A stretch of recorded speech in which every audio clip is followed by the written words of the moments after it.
Maben Koroma qui nous dit bonjour Dioma TV, s'il vous plaît, quelles sont les raisons de la dissolution du gouvernement? On se pose également la même question. Il nous dit est-ce que le président va bien? Lui nous écrit depuis le Maroc. Ils sont très nombreux à nous écrire, mais on ne pourra pas lire ces messages. On va d'abord prendre Seydou. Je vais revenir avec toi bien également, mais on va prendre Seydou qui s'impatiente déjà du côté de Paris, qu'on va essayer voilà, de joindre. Je crois qu'il est déjà là. Seydou, bonjour. Bonjour. Allô. Bonjour à tous. Bonjour à... Allô, oui, vous me recevez?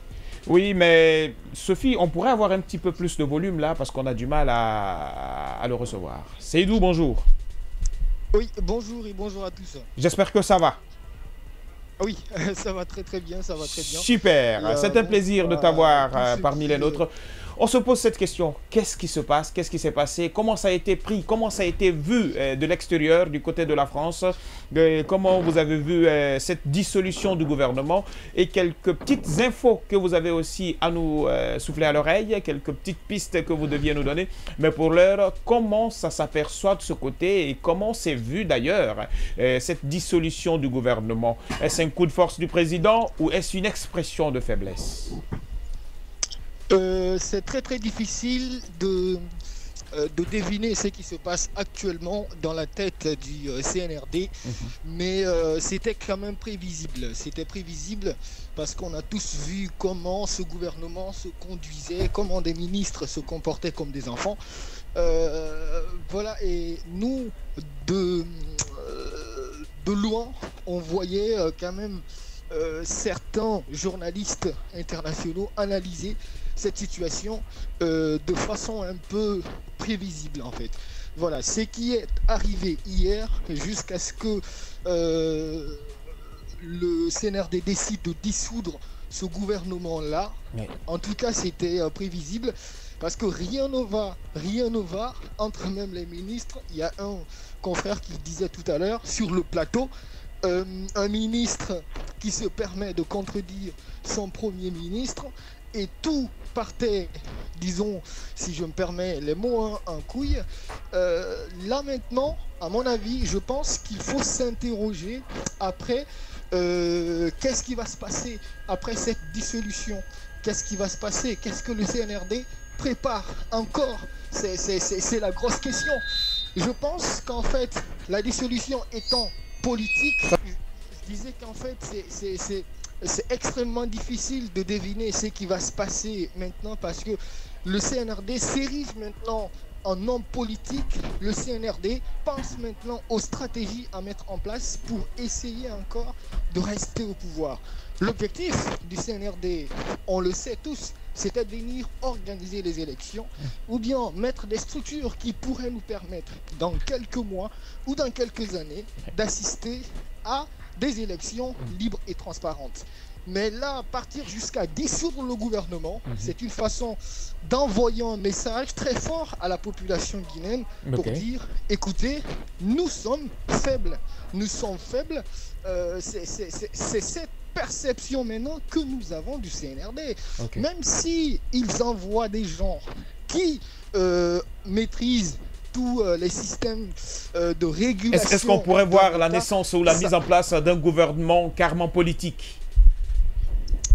Peut-être, mais même s'ils ils décident de mettre un gouvernement politique, ça va toujours revenir parce que le CNRD n'a pas cette étiquette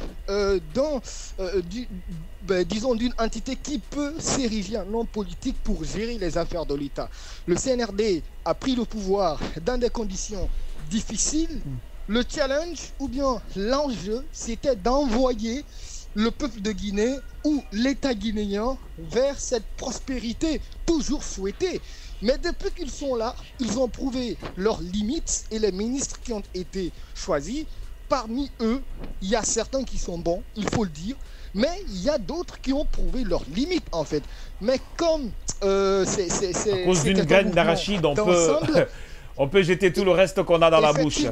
Voilà, comme le dit ce proverbe de chez nous. Mais j'ai une autre question très rapidement parce que j'ai des chroniqueurs ici qui s'impatientent également, qui aimeraient te poser une question. Mais la première que moi je m'en vais poser, on a eu ces informations sur, sur la demande d'asile politique d'Alphonse Charles Wright qui a déjà sa femme et ses enfants installés du côté de Caen. Qu'est-ce qu'on pourrait nous en dire?